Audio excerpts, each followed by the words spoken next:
যাক, আজকে খুব ভালো একটা বাচ্চা বেঁচে গেছি। যেভাবে দুই পাশ থেকে সাপুরিয়ারা এসেছিল, ওরা যদি বিন বাজানো শুরু করতো তাহলে আমাদের যাওয়ার আর কোনো রাস্তাই থাকতো না। তাই তো আমি গাছের গর্তের মতো পালিয়েছিলাম। হ্যাঁ, আমারও খুব ভয় হচ্ছিল। আমি তো মনে মনে ভাবছিলাম এই বুঝি ওরা প্রতিযোগিতা করে বিন বাজানো শুরু করে দেয়।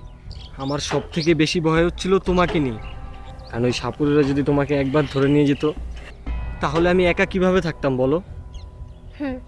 আমিও এই একই চিন্তাই করছিলাম। আমরা দুইজন দুই দিকে ছিলাম, ভাবছিলাম না জানি ওরা তোমাকে ধরে ফেলে। শোনো, আমাদের এক জায়গায় বেশিক্ষণ থাকা মনে হয় নিরাপদ না। তুমি ঠিকই বলেছো, চলো আমরা এই মুহূর্তে এখান থেকে চলে যাব। চলো।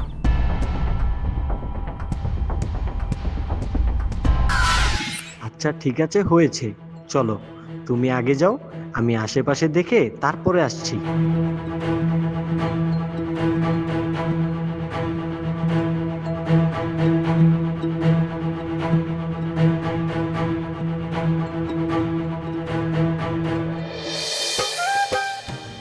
আমার মনটা সবসময় চায় তোমার হাত দুইটা ধইরা সারা জীবন থাকি। এমনভাবে কইতাছ যে সারা জীবন আমার হাত ধরে থাকলে তোমার কোনোদিন খাওয়ান দাওয়ান লাগবো না। হ্যাঁ, তুমি তো একদম ঠিক কথা কইছো। আমি যদি তোমার হাতটা ধরে থাকি না, আমি না খেলে চলবো, আমার কোনো ক্ষুধা লাগে না। তোমার এই চাঁদের মতন মুখ দেখলে খুব ভালো লাগে।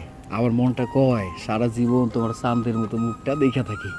শোনো, এইভাবে লুকায়া লুকায়া কোনোদিন মন ভইরা দেখা যায় না।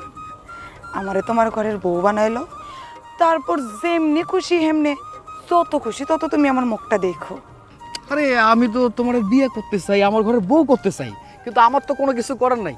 আমার বোন আর ওইদিকে তোমার বোন গয়া বাইদানি, ওরা তো আমাকে সম্পর্কটা কোনোভাবে মাইনাই নিব না। এই, তোমার লোকে কথা কইতে গিয়ে তো আমি একটা ব্যাপার ভুলে গেছি। আমার বইনে যদি জানতে পারে যে আমি লুকায়ে লুকায়ে তোমার লগে দেখা করি আর কথা কই, আমার বইনে আমারে কাইটা টুকরা টুকরা কইরা নদীর জলে ভাসাই দেব। শোনো, আজকে আমি যাইতেছি, বইনে মনে হয় আমার খোঁজা শুরু করছে। আমি আসলাম, পরে দেখা হইব। আরে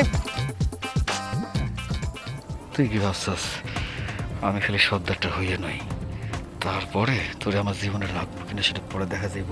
ও বা, আমি তো আমার বোন রে আবার